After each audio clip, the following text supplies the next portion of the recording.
Hello students, तो चलिए आज हम लोग शुरू करते हैं क्लास 9 के एक्सरसाइज 1.2 का क्वेश्चन नंबर 1, जो कि है state whether the following statements are true और फॉल्स, जस्टिफाई योर आंसर। तो इसमें हम लोग को क्या बोला गया है कि हम लोग को नीचे वाले स्टेटमेंट को पढ़ के बताना है कि वो ट्रू है कि फॉल्स है, और अगर ट्रू है तो क्या रीजन होगा, अगर फॉल्स है तो क्या रीजन होगा। तो हमारा पहला स्टेटमेंट है every irrational number is a real number. इसमें हम लोग को क्या बोला गया है कि क्या हर एक इररेशनल नंबर जो है वो रियल नंबर होता है। तो ये तो हम लोग को चेक करना पड़ेगा। तो इररेशनल नंबर क्या होते हैं?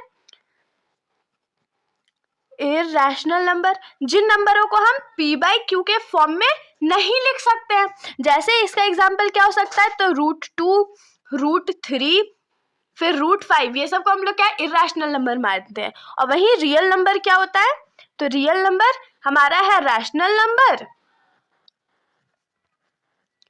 Plus irrational number. Real number में रैशनल नंबर और इररेशनल नंबर दोनों काउंट होते हैं। तो इसका एग्जांपल में हम लोग क्या लिख सकते हैं, 1/2 भी हो सकता है, 3/4 भी हो सकता है, √2 भी हो सकता है, √5 भी हो सकता है। तो अब हम लोग को क्या दिखाना पड़ेगा यहाँ पर कि क्या हर एक इररेशनल नंबर रियल नंबर में आता है। तो ऑफ कोर्स आता है, क्योंकि रियल नंबर तो कंसिस्ट ही करता है ना रैशनल और इररेशनल को। तो यहाँ पर हम लोग लिखेंगे यस या true every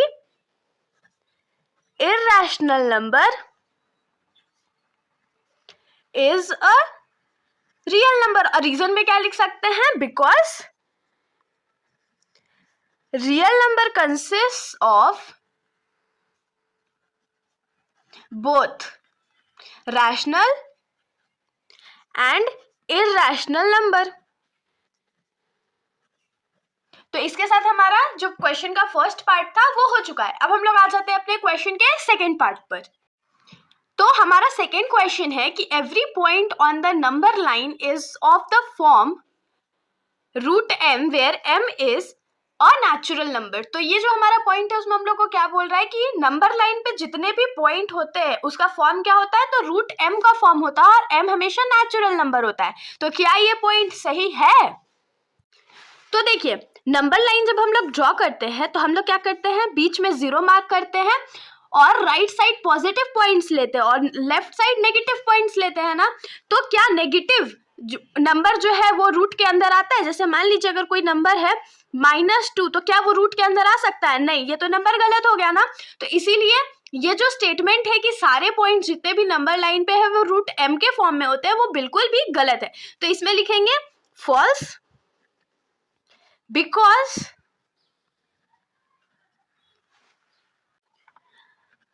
no negative number can be a square root of a natural number। क्योंकि कोई भी नेगेटिव नंबर जो है वो किसी नेचुरल नंबर का स्क्वायर रूट हो ही नहीं सकता है। क्योंकि अगर मान लीजिए 4 का स्क्वायर रूट हम लोग फाइंड करेंगे तो वो 2 होता है, लेकिन अगर हम लोग -4 का स्क्वायर रूट फॉर्म करेंगे तो ये बिल्कुल गलत हो जाएगा। इसीलिए हमारा जो स्टेटमेंट है वो सरासर गलत है। अब हम लोग आ जाते हैं क्वेश्चन के थर्ड पार्ट पे। तो हमारे क्वेश्चन का थर्ड स्टेटमेंट है every real number is an irrational number में। तो क्या हर एक रियल नंबर जो है वो इररेशनल नंबर होता है? तो ये तो चेक करना पड़ेगा। तो रियल नंबर हमारा क्या होता है, रैशनल नंबर भी होता है और इररेशनल नंबर भी होता है। और इसका एग्जाम्पल हमारा क्या हो सकता है, तो 3/4 हो सकता है और √3 भी हो सकता है। वहीं पर जो इररेशनल नंबर है उसको हम लोग कभी भी p/q के फॉर्म में तो लिख ही नहीं सकते हैं। और इसका एग्जाम्पल क्या हो जाएगा, तो √3 हो जाएगा। तो अब आप लोग मेरे को बताइए कि क्या हर एक रियल नंबर जो है वो इररेशनल नंबर होता है? रियल नंबर तो 3/4 भी है, लेकिन वो इररेशनल नंबर तो नहीं है ना। तो ये स्टेटमेंट बिल्कुल गलत हो जाएगा। तो यहाँ पर हम लोग लिखेंगे false, because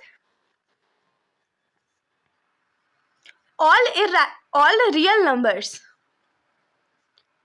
are not irrational numbers।